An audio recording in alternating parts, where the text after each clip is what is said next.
the anchor of my soul.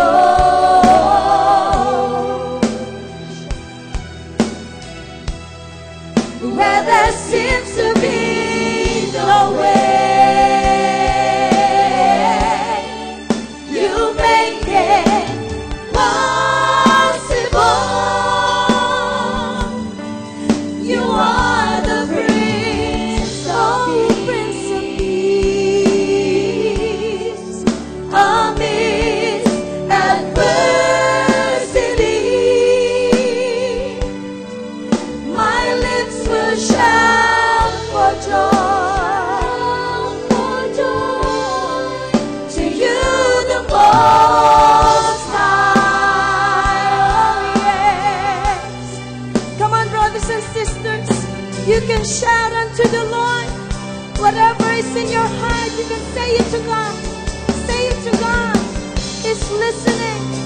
Oh, yeah. Oh, yeah.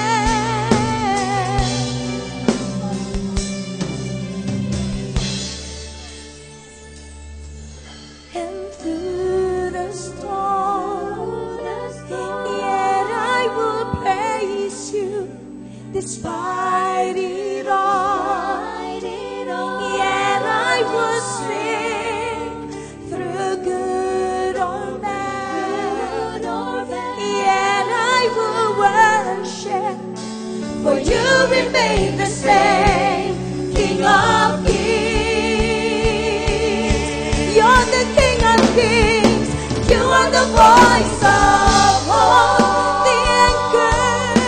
the anchor of my soul.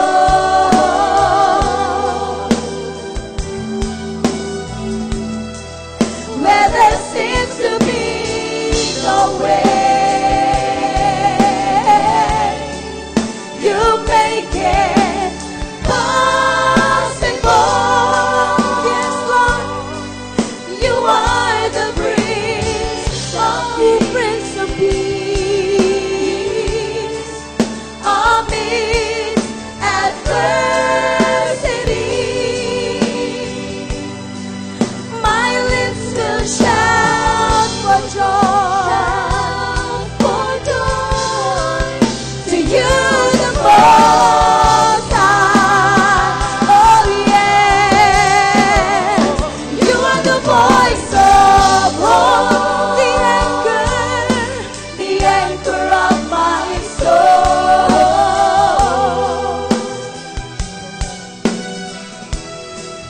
Where there seems to be no way, you make it possible. You are the Prince of Peace. Amidst adversity, my lips will shout for joy to you, the Most High. You are the voice of hope, the anchor of my soul.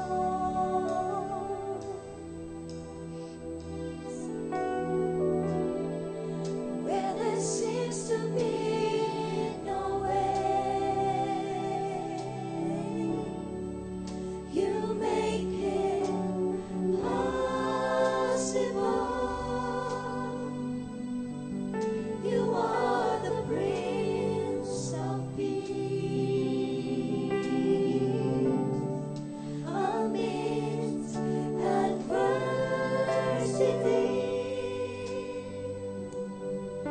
my lips will shout for joy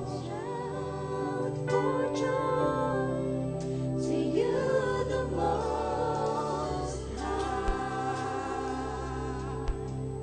Hallelujah. Hallelujah. Aming Diyos, marami pong salamat sa presensya mo sa amin sa umagang ito, Panginoon.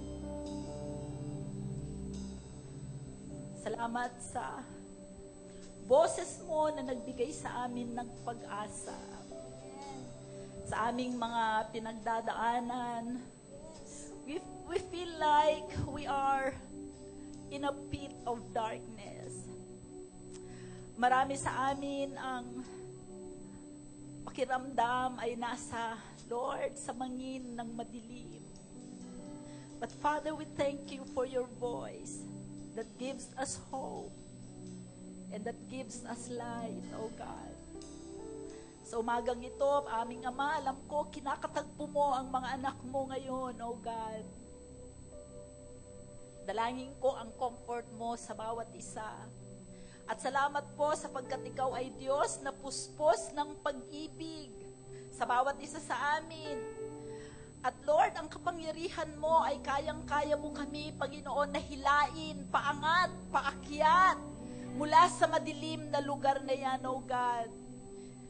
Panginoon, sa oras na ito ay sinusuko namin ng buong buo sa iyo ang aming buhay. Salamat sa biyaya mo, Panginoon, na sa kabila nito, we can rejoice. Hallelujah! We can sing praises to you and we can worship you. Salamat, O God, and even now, as we come before you, you are releasing your strength. In the name of Jesus, tinatanggap namin ang kalakasan na nagmumula sa iyo sa umagang ito. Salamat, O God, sa kagalakan sa aming puso. Pangako mo sa iyong salita, the joy of the Lord is your strength. That's why today we choose to rejoice. Pinipili namin na maging, Lord, magkagalakan sa presensya mo, sapagkat alam namin, inutusan mo na ang mga anghel mo na iangat kami sa kalagayan namin ngayon. Marami pong salamat sa presensya mo, Ama. At Lord, tunay nga kami ay nagtitiwala sa dalisay at dakilang pag-ibig mo sa amin. And Lord, we can say, everything will be okay. Marami pong salamat sa assurance ng presensya mo at ng pagtulong mo, ang pagsama mo sa bawat isa sa amin. Kahit sa pag-aaral namin ng iyong salita, O Diyos, dalangin ko, Panginoon, nakatagpuin mo ang bawat isang anak mo. Binubuksan namin ang aming puso, ang aming isip, ang aming mga mata, ang aming pangunawa, at ayaw naming may masayang na salita ka sa amin sa umagang ito. Salamat po sa kapahayagan. Salamat, O Diyos, sa katugunan ng lahat ng aming mga panalangin. Pinupuri ka namin, sinasamba ka namin at inatanghal ka namin sa lugar na ito, sa oras na ito, Ama. Ito ang aming dalangin sa ngalan ni Jesus. Ang lahat ay magsabi ng Amen! Hallelujah! Palapakan po natin ang Panginoon. Pwede na po tayong makaupo. Pwede ko po bang malaman kung may mga bisita po tayo na dumating ngayon lang? Meron po ba? Wala na po? O sige, tayo po ay maupo na ng maayos. Marami pa pong bakante dito sa harap para mapigilan po natin yung mga nasa likod na patayo-tayo. Amen? Amen po. God is a God of order. Amen? Ang Diyos ay Diyos ng kaayusan. Kaya sa ating iglesia, meron tayong kaayusan. Hindi po ba? Praise the Lord, worship team. Bumalik kayo dito. Pagod na ba kayo? Balik. Bumalik kayo dito, worship team. Ngayon po ay unang buwan unang linggo pala. This month, July, is a month of what? July is a month of perfection. Mid-year na. Psalm 138 verse 8. This is the word of the Lord for us today. Buksan ninyo. Psalm 138 verse 8. The Lord will perfect that which concerns me. Isigaw mo. The Lord will perfect that which concerns me. What concerns you today? What concerns you? Your work? Your finances? Hoy, walang tumutugon. Ano ang gusto ninyong ganapin ng Panginoon sa buhay nyo? Perfect means ganap. May problema kayo sa pera. Ha? Gaganapin ni Lord ang katugunan, kalusugan, relasyon sa asawa, sa mga anak. Amen. The Lord will perfect that which concerns me. Ay, faith. I can move the mountain. Sinabi mo, the Lord will perfect that which concerns me. May faith ba yun? Wala, di ba? Believe the word. Amen. And another, for this month, the Lord said, this is a month of much more. Amen. Receive. This is a month of much more. More. More. More money. More blessings. More strength. More breakthrough. Hallelujah. Woo! Name it. What you can name, you can have. What you say, what you confess, you possess. So the Lord will perfect that which concerns me. My concern is my health. The Lord will perfect it this month. My concern is my relationship. The Lord will perfect it this month. Naniniwala kayo sa salita ng Diyos? Okay. Good. Yung hindi naniniwala sa salita ng Diyos, sayang. Huwag na kayong mag-attend. Amen. Oh, praise the Lord. So, good morning. So, this is the first week of July. This is the month of perfection and much, much more. So, alalahanin po natin, it's only possible because of what Jesus did. Amen? So, ngayong linggo na ito, alalahanin natin ang ginawa ng Panginoon sa krus ng Kalbaryo. Yun po ang angkla ng ating kaluluwa. Naawit natin, you are the anchor of my soul. Yung kaluluwa natin, kung walang angkla, it can go anywhere. Pwedeng mawala. Amen? Pwedeng magwala. Pwedeng mawala, pwedeng magwala, pwedeng makonfuse, pwedeng maligaw. But because your soul has an anchor, nakaangkla siya sa Panginoong Jesus, you will be established.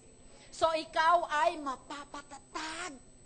Mapapatatag ka sa buhay mo. Hindi ka pa wardi-wardi. Amen? So ngayon, posible lang yon sa atin dahil sa ating pananampalataya sa Panginoong Jesus. And today, para sa atin na mga minsan na di-discourage, na di-depress, dahil sa mundong ito po, hindi po natin yan mapipigilan. Alam ba ninyo na ang kahirapan sa mundo, ang kalagayan ng mundo, ay ginagamit ng Panginoon para kinisin tayo? So, magpasalamat tayo sa Panginoon. Kaya sabi ng Panginoon, we can rejoice in adversity because all those things are working together for good so that the Lord can make us, can use those things to form us and mold us to become more Christ-like. Amen? So, ihanda po natin ang mga communion elements at tayo po muna ay mag-communion. Okay? Hallelujah. Let's worship the Lord while we are waiting for the communion elements.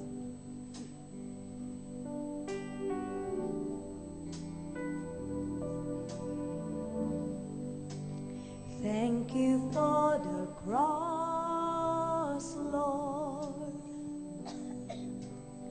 Thank you for the price you paid, bearing all my sin and shame.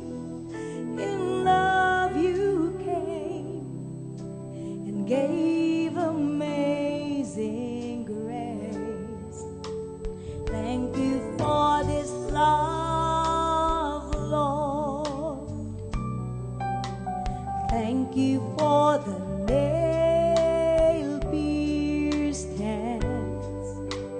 Wash me in your cleansing flow. Now all I know, your forgiveness and grace. Worthy is the Lamb.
inaalala namin ang katagumpayan mo, Panginoon, sa kamatayan, sa kahirapan, at sa kasalanan sa oras na ito. Dahil ikaw ay nagtagumpay, kami rin ay magtatagumpay sa kasalanan, sa kahirapan, at kamatayan. Salamat po, inaalala namin ang ginawa mo, Panginoon, sa krus ng Kalbaryo na ikaw ay naglaan ng buhay, nagbuhos ng dugo para lahat ng aming kasalanan ay mahugasan at para kami, Panginoong Diyos, ay makarating sa Ama sa pamamagitan mo. Sa oras na ito, pananampalatayanan namin na sa aming pagkain ng simbolo ng iyong katawan at pag-inom ng simbolo ng iyong dugo, lahat ng aming mga sakit ay mahuhugasan. Kami ay gagaling. Lahat ng aming kabigatan, Panginoon, ay magiging kagaanan. At Lord, kami, Panginoong Diyos, ay makakalakad ayon sa kalooban mo sa buhay na ito. Marami pong salamat sa katagumpayan mo. Ito ang aming dalangin sa ngalan ni Jesus. Amen. Taas natin ang ating mga simbolo. Matthew 26:26. Habang sila'y kumakain, dumampot si Jesus ng tinapay. At matapos magpasalamat sa Diyos, ay pinaghati-hati niya iyon. Ibinigay sa mga alagad at sinabi, kunin ninyo ito at kainin. Ito ang aking katawan. Pagkatapos, dumampot siya ng kopa, nagpasalamat sa Diyos at ibinigay iyon sa kanila. Sinabi niya, uminom kayong lahat nito sapagkat ito ang aking dugo. Pinapagtibay nito ang tipan ng Diyos. Ang aking dugo ay mabubuhos para sa kapatawaran ng kasalanan ng marami. Sinasabi ko sa inyo, hindi na ako iinom nitong alak na mula sa ubas hanggang sa araw na ako'y muling uminom nito na kasalo ninyo sa kaharian ng aking Ama. Kainin po natin ang tinapay at inumin ang ubas.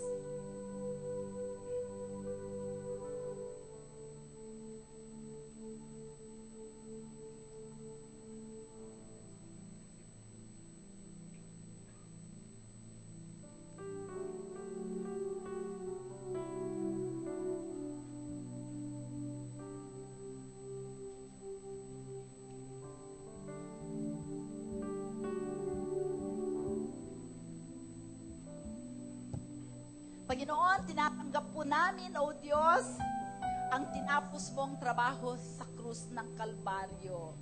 Dahil sa iyo, wala na sa amin ang masasakitin, wala na sa aming mahirap, at wala na sa aming makasalanan.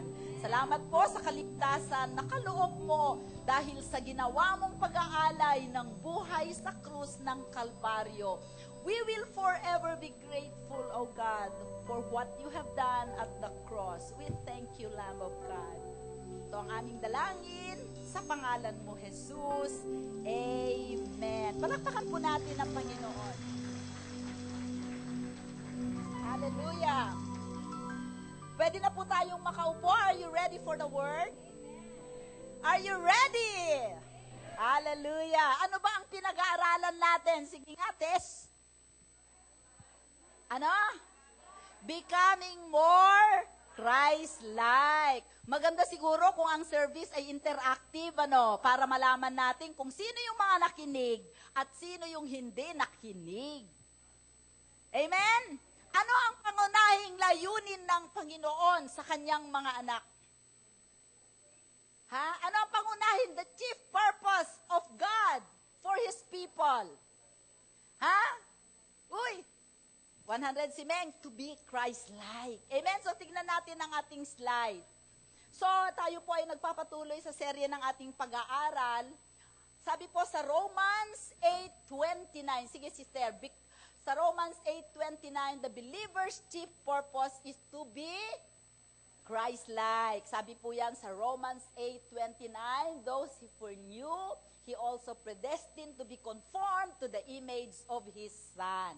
So, nais ng Panginoon maging kawangis niya tayo.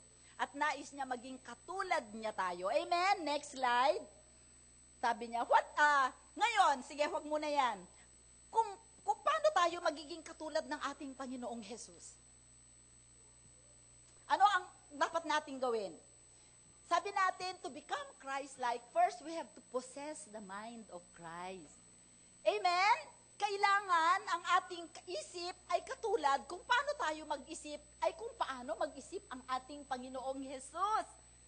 Tama ba? At merong 3 bagay na kailangan natin laging gawin para makuha natin, makamit natin ang kaisipan ng ating Panginoon. So, ready naka-settle down na ba kayo lahat? So, just settle down at makinig na po tayo ng salita ng Diyos. Amen? Okay. 3 bagay ang dapat nating gawin. Sabi po niya sa Colossians 3:2, set your mind on things above.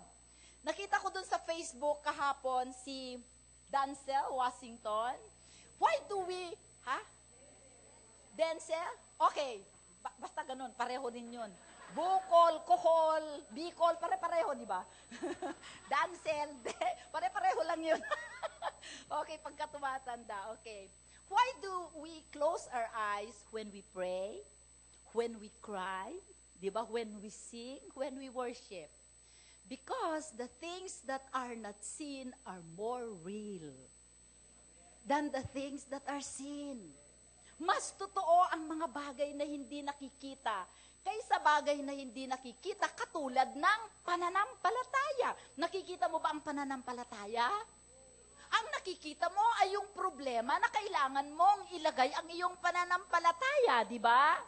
Pero kung wag kang titingin sa mga bagay na yon at tumingin ka sa Panginoon, magkakaroon ng manifestation ang faith. Amen! And as a people of God, we have to think like Christ. So we have to set, when we say we set our mind on things above, what are the things that are above us? The higher thoughts, the higher ways of God. Ang mas matayog na kaisipan at ways, kapamaraanan ng Diyos. Amen? Sapagkat baligtad ang kapamaraanan ng Diyos, di ba? Kung gusto mong yumaman, ikaw ay magbigay. Amen. Kung gusto mong mabuhay, ikaw ay mamatay. Hindi ka mamatay physically, pero mamatay ka sa flesh. Mamatay ka sa pagmumura, mamatay ka sa pagkakasala, mamatay ka sa panggagancho, di ba? Those things, okay? So number 2, we have, do not be conformed to the patterns of this world. Romans 12:2. Huwag daw tayong makaayon sa takbo ng mundo at ng sanlibutan. Kung ang sanlibutan ay okay sa kanila ang corruption, hindi tayo pwede doon. Kung ang sanlibutan ay okay sa kanila ang live-in, hindi tayo pwede doon. Kung ang sanlibutan ay uso ang same-sex marriage, sa Rema, hindi pwede yan. Amen. Okay, so do not conform to the patterns of this world. Pangatlo is, gird up the loins of your mind. Ano ibig sabihin? Talian mo daw ang sinapupunan, loins. Ang loins ng iyong isip. Ano ibig sabihin? Magkaroon ka ng disiplina sa mga bagay mong iniisip. Kung iniisip mo yung pinagdaanan mo na chicks, at yung date ninyo, itigil mo na yan. Amen. Kung iniisip mo pa rin yung malamig na serbesa negra, nakalaya ka na dyan, itigil na yan. Gird up the loins of your mind. Amen? So, pagka yan napagwagian mo, you are possessing the mind of Christ. At pagka ang isip mo ay kaisipan ni Kristo, hindi matatagalan, katulad mo na si Kristo magsalita. Amen? Siyempre, bawat isa sa atin ay nasa proseso pa, di ba? Wala pang taong perfecto. But my prayer is that as we ask the Lord to perfect those things that concerns us, we ask the Lord to perfect His life in our life. Amen? So, next slide. Okay, today, sabi natin, if you have the mind of Christ, the quality and the fruit of possessing the mind of Christ is spiritual discernment. Sabi mo, discernment. Bakit napakahalaga ng discernment? Sa Tagalog, ang salitang discernment is pag-aninaw. Okay? Sa mga bagay na hindi nakikita, hindi siya apparent. Okay? Pero mararamdaman mo siya. Pag-aninag. Okay? Kasi kapag inaaninag mo, inaaninaw mo, hindi siya hindi siya hayag, hindi ba? So sabi natin, if we have the mind of Christ, we have spiritual discernment. Alam niyo ba kung bakit kailangan natin ang discernment ngayon? Napakaraming mga bagay, mga voices that is bombarding us. Sa ating paligid, napakadaming distractions, napakaraming desisyong mahahalaga na dapat natin gawin, na ayaw nating magkamali. Napakadaming tao na lumalapit sa atin to take our time, to take our money, to take our, to take what belongs to us, to even deceive us. Diba? Napakadaming counterfeit sa panahong ito. Anong counterfeit? Napakadaming peking tao, peking produkto, peking iPhone 6 Plus. So, kailangan natin ang discernment. Spiritual discernment is the grace to see into the unseen. Amen? Sino dito ang full of discernment? Wala, kasi ikaw na ang sasambahin ko. But we grow in discernment as we grow in Christ-likeness. Sabi niya, it is a gift of the Holy Spirit to perceive the realm of the Spirit, to reveal those that are hidden. Halimbawa, yung tao mukhang ang bait-bait. Ikaw halimbawa, napakaganda mong dalaga, ang daming nanliligaw sa'yo. Pero meron isang tao, di kotse. Hindi lang kotse na basta-basta. Anong kotse niya? Jaguar. Wow. Porsche. Porsche. Ha? Okay. Pero meron namang isa simpleng-simple.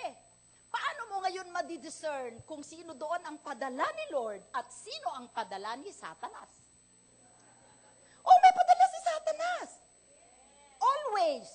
Especially kung pressured ka. May padala siya na trabaho sa iyo. Kung pressured ka maghanap ng trabaho, paano mo ngayon madidiscern na yan ay galing sa Diyos at ito ay galing kay Satanas? Diba? So you need it. So it's a gift of the Holy. Next verse. What are the character? Ano lang to ha? Review lang to. Kasi alam niyo kung bakit? Kailangan natin ito sa panahon na ito. Kailangan maging expert, so to say. A true discernment is not a function of the mind or hindi mo pwedeng i-intellectualize yan. Hindi mo pwedeng i-force field analysis na pros, cons, hindi pwede. It is something of the heart. To discern, you cannot react. Okay, hindi ka daw pwedeng mag-react. You have to be blind to what is apparent. So, pagka dinidiscern mo ang isang tao, isang bagay, hindi ka pwedeng react ng react. Kasi yung heart mo, makukonfuse, mawawalan ka ng peace. And if you lose your peace, you cannot hear from the Holy Spirit. Because peace is your arbiter. Amen? Okay, nakukuha nyo ako? Okay. People can react to you, they can confront you, pero kung meron kang discernment, malalaman mo na yung attitude ay may pinaghuhugutang need. Amen? Sino dito ang mga psychologists? Ang mga nandito yata ay psychotic. No. Di ba? Makikita mo na may pinagmumulan pala siya. Okay? To discern, ayan, next verse. Kasi next slide na ito, kasi review lang to. To discern, you have to be proactive in forgiveness. Luke 12:10, dun sa Luke 12:10, sabi ng Panginoon, lahat ng mga gagawin mo sa ating Panginoong Jesus, pinatawad na niya. Dahil ang purpose niya ay para to seek and save those that were lost. Pero, anything against the Holy Spirit is blasphemy. It's a sin. So, Jesus' purpose in His heart to forgive even if hindi ka pa nagkakasala. So, if we do not walk in divine forgiveness, we will walk in deception.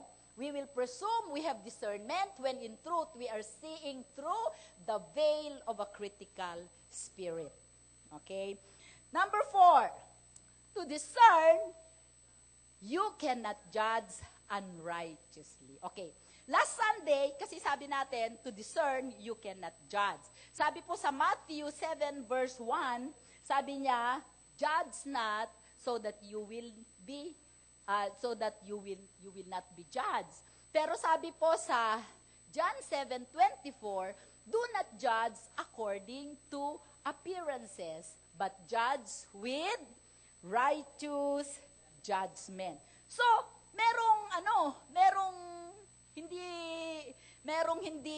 di ba sabi sa Matthew 7:1, do not judge.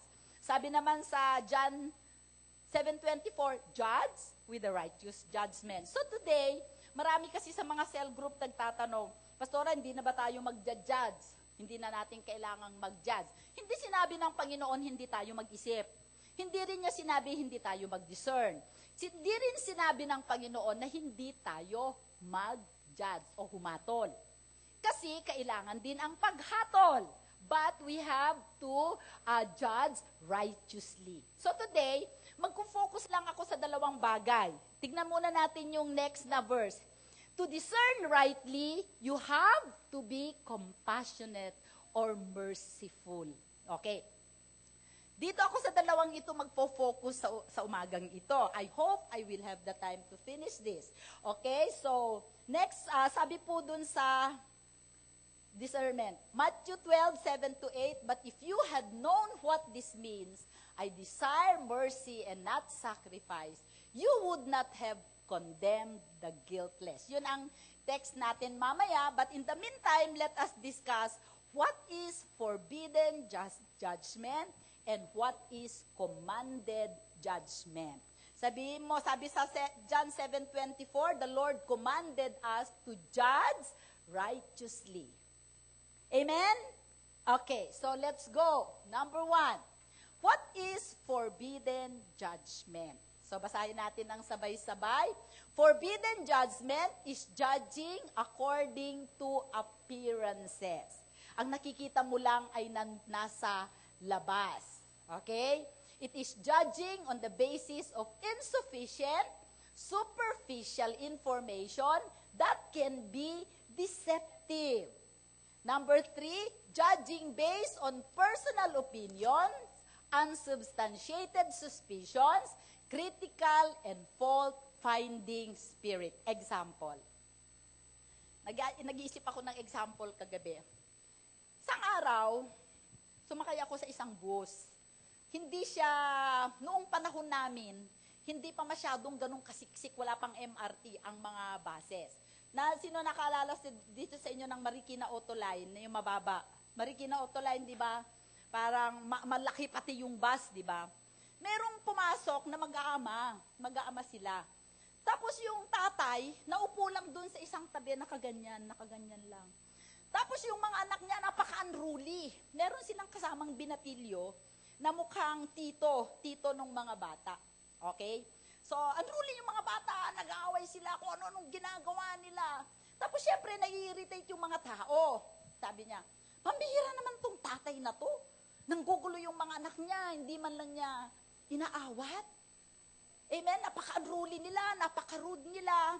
So, nagre-reklamo yung mga pasahero, hindi ako kumikibo. Kasi gano'n naman ang mga bata. Ako may patience ako sa mga batang gano'n. Tapos, nung merong isang doon na sumigaw, hoy, ano ba yung mga hindi pa rin nagre-react yung tatay. Tapos lumapit yung tito. Pasensya na po kayo. Galing po kami sa ospital. Kamamatay lang yung nanay ng mga bata.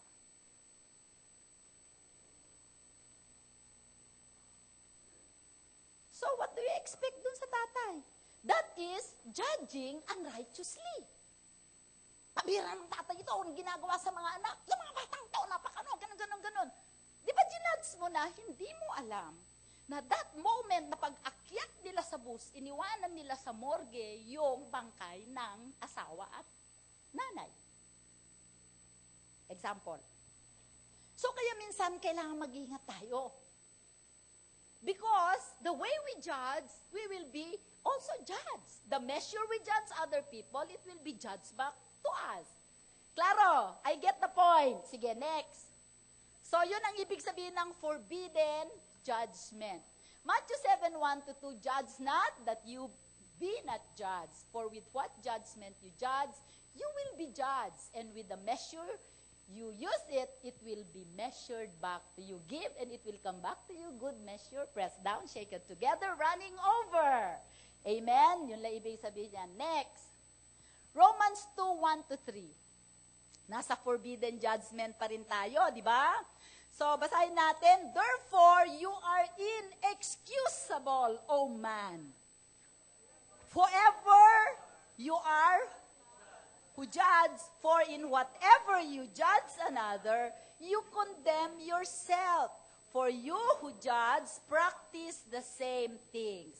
But we know that the judgment of God is according to truth against those who practice such things. And do you think this, O man, you who judge those practicing such things and doing the same, that you will escape the judgment of God? Meron akong kakilala sa San Miguel na, siyempre sa San Miguel may mga chismis-chismis, di ba, Orly? Si ganon, babae ni ganon, yung mga ganyan. Meron yung mga tao, kung makapag-judge sila, mga papain na yan, ganyan-ganyan. Later on, alam mo, sila na din yung kabit. The Spirit, lumipat sa kanila. Amen? Because magkakakabit yan, there is no mercy. Amen? Sometimes when we judge people, na wala tayong alam kung ano ang nangyayari din sa atin yung ginagawa niya. Kaya mag-ingat tayo. Amen? Okay, next.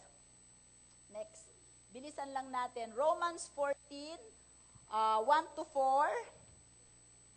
So, pagka kinukondemn natin yung ibang tao, yung condemnation na yon, tayo naman ay kukondemn later on. Amen? So, Romans 14, 1 to 4, receive one who is weak in the faith, but not to dispute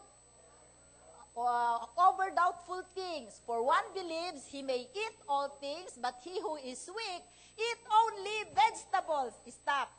Kasi sa amin, sa bahay, pagka kumain ka ng dinuguan, dagat-dagatang apoy ka. Walang tao na hinuhusgahan ng Diyos dahil sa kinakain. Amen? Sabi ng Panginoon, huwag mong husgahan yung mga kumakain ng ahas. Gusto nila yung ahas eh. Di ba? Amen. Let not him who eats despise him who does not eat. Amen? And let not him who does not eat judge him who eats, for God has received him. Who are you to judge another's servant? To his own master he stands or falls. Indeed, he will be made to stand, for God is able to make him stand. Huwag mong husgahan, yung ang Diyos lang ang dapat maghusga. Katulad ng pastor mo. Ay, ang pastor ko, ganito. Dapat, anuhan yan pag... ang Diyos ang tumawag dyan. Hayaan mo ang Diyos na maghusga sa kanya, hindi ikaw. Isa pa, na ginagawa natin, na guilty tayo. Itong kapatid na to, tagal-tagal na dito sa church, hindi naglilingkod. Bakit mo husgahan yung kapatid mo, yung weakness niya? Yun lang ang faith niya. Hintayin mo na lumagyo ang faith niya. Amen. Kaysa husgahan mo siya, mahalin mo siya. Alam mo, kaya ako to inano, kasi minsan tendency natin, we have the instinct to judge. Alam mo, kahit ako kailangan kong anuhin yun, I have to fast, not to judge. I have to nail down the instinct to judge. Pero yun yung judge na unrighteously. Amen? Okay, next. James 4:11 to 12. Do not speak evil of one another, brethren. He who speaks evil of a brother and judges his brother speaks evil of the law and judges the law. But if you judge the law, you are not a doer of the law, but a judge. Okay? There is one lawgiver who is able to save and to destroy. Who are you to judge one another? Amen? Siguro ito i-memorize natin. Sabihin mo, who are you to judge one another? Diba? Pagka may tendency ka na magja-judge, sabihin mo, sino ba ako para maghusga? Amen? Okay. So, yon ay sa Panginoon. Amen? Huwag mong kunin ang lugar ng Panginoon, kundi ikaw na ang sasambahin. Amen. Okay, let's go to commanded judgment. The Lord also commands us to judge. Do not judge according to appearances, but judge with righteous judgment. Ano yon? Actually, itong text na ito ay kinuha sa Leviticus 19:15. Pero tignan natin kung saan nanggaling yung John 7:24. Basahin natin. Leviticus 19:15, you shall do no injustice in judgment. You shall not be partial to the poor, nor honor the person of the mighty. In righteousness, you shall judge your neighbor. So, ang pagja-judge pala natin, dapat hindi tayo partial. Hindi porke maputi, tama. Magaling. Hindi porke manager sa San Miguel, yun lagi ang tama, di ba? Amen. Wag daw tayong partial. Amen. Okay. Proverbs 17:15.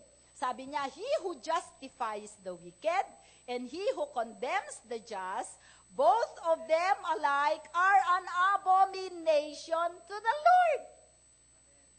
Kaya ang hirap magkamali. Kailangan mo ng discernment. Pagka daw pinawalang sala mo yung masama, tapos pinasala mo yung mabuti, yon ay abomination sa Panginoon, karumal-dumal sa ating Diyos. Okay? Ephesians 5:11-12. Merong lugar ang righteous judgment sa iglesia. Are you a part of the church? So, kailangan nating mag-judge. Amen? For us to make a sound decision, there is a lot of discernment. We have to grow in discernment so that our judgment will be righteous. Tama. Ephesians 5:11-12. And have no fellowship with the unfruitful works of darkness, but rather expose them. Kasalanan din yung hindi natin, di ba doon sa Revelation, sa mga churches, sabi ng Panginoon sa church in Ephesus, I know your works. Di ba? Ano ba yung church na sinabihan niya that you have, inalaw mo itong si Jezebel. You have to expose the works of darkness. But it doesn't mean that you have to shame people. Amen? So, kailangan, pagka nakikita natin na yung kadiliman ay pumapasok sa iglesia at nag-underground work, ay kailangan apakan mo na sa ulo. That is judgment. Patigilin. Amen. Okay, so halimbawa dito, merong pupunta na sisirain ang mga kapatiran ng ating pagkakaisa. We will not tolerate rebellion in this church. Amen? Because rebellion is witchcraft. Next verse. 1 Corinthians 9, 9-13 actually ito. This is the Apostle Paul speaking to the church in Corinth. I wrote to you in my epistle not to keep company with sexually immoral people. Yet, I certainly did not mean with the sexually immoral people of this world, or with the covetous, or extortioners, or idolaters, since then, you would need to go out of the world. Ano ang sinasabi ni Apostol Pablo? Hindi niya ibig sabihin na huwag kayong makisama. Ibig sabihin ng makisama, makiminggel. Doon sa mga makakasalanan sa mundo. Kasi kailangan mong abutin sila para mapagwagian mo sila, tama? Ang sinasabi niya dito ay huwag kayong maki-fellowship sa mga sinasabi nila sila ay mga kapatid sa Panginoon, but they are sexually immoral. There is a distinction. Amen? Next verse. But now, I have written to you not to keep company with anyone named a brother who is sexually immoral or covetous, or an idolater, or a reviler, or a drunkard, or an extortioner, not even to eat with such a person. Baka naman niyaya ka ng kapatid mo, ayoko kasama sa'yo. Extortioner ka. May judgment ka na. Baka ikaw yun, hindi siya. Amen? Pero may process yun. Hindi out of the mouth of the two two witnesses, a truth is established. So, hindi pwedeng ikaw lang. Pagka may alam tayong kapatiran, may proseso yan na itinuro ang Panginoon. Una, kausapin mo yung kapatid. Pag ayaw pa rin niyang aminin, magsama ka ng kasama mo na elder. Pag ayaw pa rin niyang aminin, very obvious na ginagawa niya, isama mo na ang buong church. Tignan ko kung makakaya ng kanyang dibdib. Di ba? Mapapait nga tayo dito sa Rema, di ba? Praise the Lord. Pero sabi ng Panginoon, itinuturo niya, wag daw tayo makisalo sa pagkain. Nasa grace na tayo, kapatid. Ang grace doon ay kung kinonfront natin yung kapatid, tayo na mas mature sa faith, sabi ni Apostol Pablo, dapat i-embrace natin siya para mabago ang ways niya. Amen? Kaysa husgahan at itiwalag. Kaya hindi tayo nagtitiwalag. Kasi naniniwala tayo na pagka itiniwalag natin, lalo natin ipinakain sa leon yung kapatiran. Amen? Okay. Next verse. For, what have I to do with judging those also who are outside? Do you not judge those who are inside, but those who are outside? God judges! Amen, yung nasa kapatiran natin sa loob, gumawa tayo ng righteous judgment para ma-expose. Why? Because there is a transference of spirit. Amen. Pakisama ka ng pakisama dyan sa nambababae, isang araw mambababae ka na rin. Totoo yan. It is a spiritual principle. Therefore, put away from yourselves the evil person. Kaya nga noon, pagka binasa nyo sa Old Testament, hindi pinapayagan ng Panginoon na mag-intermarry ang mga Israelita. Kasi ayaw ng Diyos na ma-defile sila. But the Old Testament are spiritual reality. They are physical demonstration of the truth of spiritual realities in the New Testament. Kaya nga sabi natin, the Old Testament is the New Testament.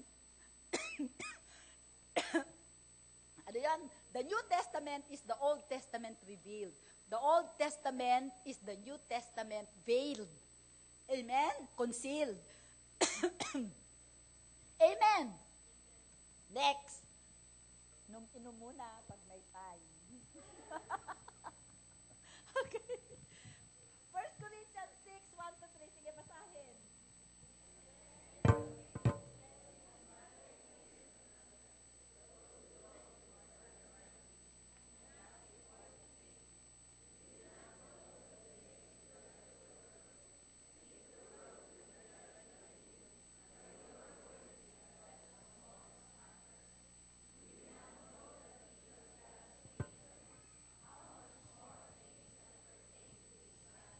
Amen. Alam ng Panginoon na sa iglesia, maraming mga wise. Amen. There should be at least one person who would settle issues among the brothers. Sabi ng Panginoon, wag na kayong magdemandahan sa labas. Sabi niya, dare any of you having a matter against another go to law before the unrighteous? And not before the saints? Bakit ninyo ipipresent yung case ninyo sa unrighteous na judge, samantalang ang wisdom nasa mga anak ng Diyos? Righteous ang judgment dito sa church. Amen? Why do you allow them to judge your case? Sabi na po, do you not know that the saints will judge the world? Unless you don't believe that you are a saint. Di ba? And if the world will be judged by you, are you unworthy to judge the smallest matters? Do you not know that we shall judge angels? How much more things that pertains to this life? Amen? So pagka may mga dispute sa atin, kaya tayo may cell leader, kaya tayo may mga elders, kaya tayo may mga pastors. Kung ang mga problema dun sa cell group, alam ko sa mga cell group, ang mga problema dyan, utangan kasi ng utangan, tapos hindi nagbabayad. Dapat walang ganun sa atin. Dapat. Pero, kung umuutang tayo, magbayad tayo. Para makaulit. Nang mas malaki. Kaya mas malaki din ang bayad, di ba? So, kung ang mga dispute naman ay mas malalaki, di mas, siguro mga pastor ang mag-aareglo. Di ba? Yan ang kapamaraanan ng Panginoon. Okay, next. 1 Corinthians 6:4-6. If then you have judgments concerning things pertaining to this life, do you appoint those who are least esteemed by the church to judge? I say this to your shame. Is it so that there is not a wise man among you, not even one who will be able to judge between his brethren? But brother goes to law against brother, and that before unbelievers? Amen? Nakakahiya tayo sa mundo. Nagdidemandahan kayong magkapatid dun sa court. Wala ba, sabi ni Apostol, isa man lang na marunong sa inyo na pwedeng mag-judge? Huwag na ninyong dalhin yung mga kaso ninyo sa mundo. Amen? Pwede mo sigurong idemanda yung nasa mundo kasi ganun ang kapamaraanan nila. Pero kayong magkapatid, huwag kayong magdemandahan. Amen? Amen. Okay. So next. Many commands of God require the exercise of righteous judgment. Okay? Halimbawa po, itong mga utos na ito ng Panginoon, kailangan natin ng righteous judgment. 2 Thessalonians 3:6, now here is a command, dear brothers, given in the name of our Lord Jesus Christ by His authority, stay away from any Christian who spends his days in laziness and does not follow the ideal of hard work we set up for you. Bawal ang tamad. Amen? Amen. Praise the Lord, walang tamad dito sa Rema. Hallelujah. Alam mo ang sabi sa ibang translation, this is our tradition to be hard working. Si Apostol Pablo nga is a tent maker. Amen? May negosyo siya. Amen? Okay, next. 2 Thessalonians 3:14-15, take note of those who refuse to obey what we say in this letter.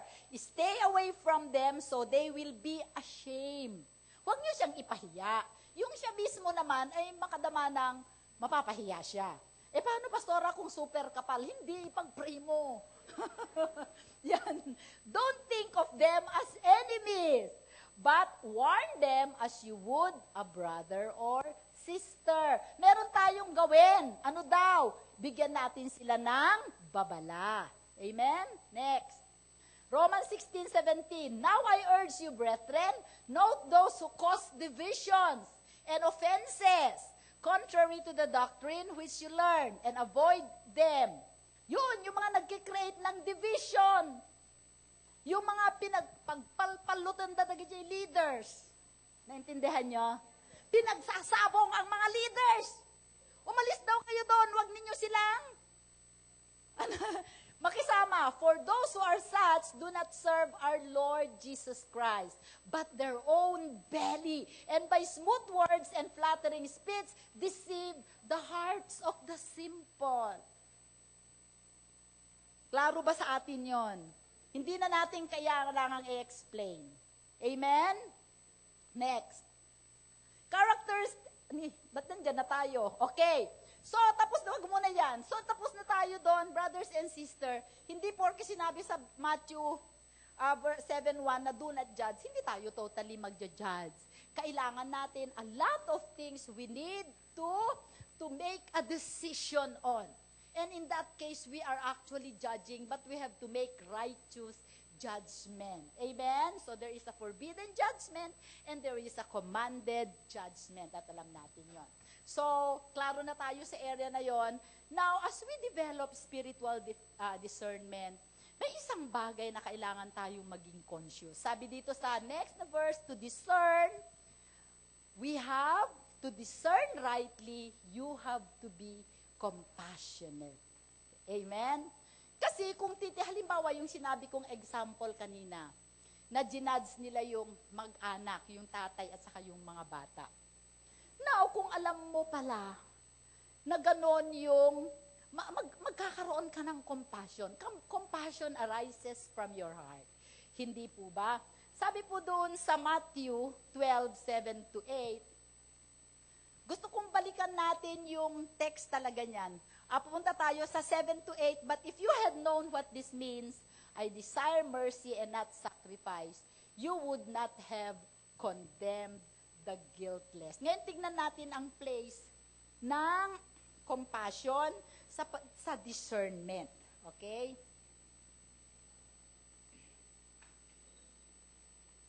Ang perception natin, our perception and our ability to judge rightly or to discern rightly develops as we mature in love. And compassion, what is compassion? Sige, tignan natin. Compassion is love and mercy in action. Tignan natin. Okay. Having a compassionate heart. Alam niyo po, may isang quality ang believer na sobrang napiplease ang ating Panginoon. And that is a heart of compassion. Okay? Ano po ba yung compassion? Alam mo, napaka-key ito sa pag-develop natin ng discernment. When we kill our carnal mind and kill the instinct to judge, and when we grow in love, our ability to discern will increase more and more. Amen? Okay, so what is compassion? Compassion is a passion or a yearning. Sabi sa Greek, the Greek definition is a yearning in the bowel. Meaning to say, doon sa gut level. It is a deep longing to come to the aid of someone. That is compassion. Amen? Kung ikaw ay may compassionate heart, katulad nung heart sa mga orphans, that is not an ordinary love. Di ba, Malen? To adopt and to foster a child is compassion and mercy. Alam niyo yung love, compassion, and mercy, isa yan eh. You cannot be merciful kung wala kang compassion. Di ba? Okay, it's a deep longing to come to the aid of someone. Compassion is love and mercy in action. Okay? Kung ikaw ay compassionate na tao, mas madali kang mag-discern. Amen. Next slide. Matthew 9:12-13, when Jesus heard that, He said to them, those who are well have no need of a physician, but those who are well do not need a physician, but those who are sick, period. But go and learn what this means. I desire mercy and not sacrifice, for I did not come to call the righteous, but sinners to repentance. Anong ibig sabihin? Sabi ni Jesus, but go and learn what this means. I desire mercy and not sacrifice. Ni-research ko ito kahapon, sobra akong nabisi maghapon. Kasi ang nanay ko nilabas ko sa hospital. At na-occupy yung buong maghapon ko. Sabi ko, Lord, samahan mo ako sa preaching bukas.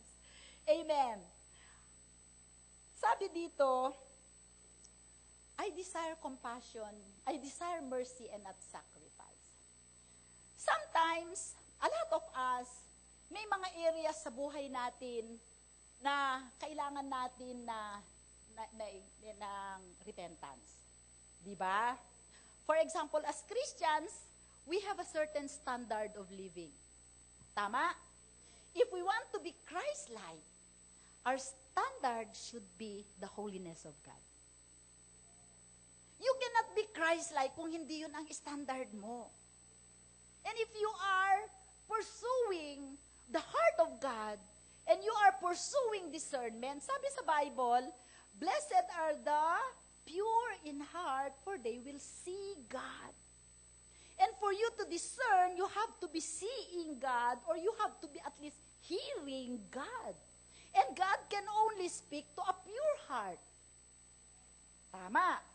So if we desire to be Christ-likeness, our standard should be the holiness of God. And a lot of us would fall short. Di ba? Di ba lagi tayong may kakulangan? And we fall short in so many things in life. How we think, kanina lang umaga, na rebuke ako ni Brother Ton. Naiya ako sa sarili ko, pero Lord, siyempre pagka nagraras ka, di ba, maraming mga bagay tayo na hindi tama. Pero sabi ng Panginoon, I desire mercy and not sacrifice.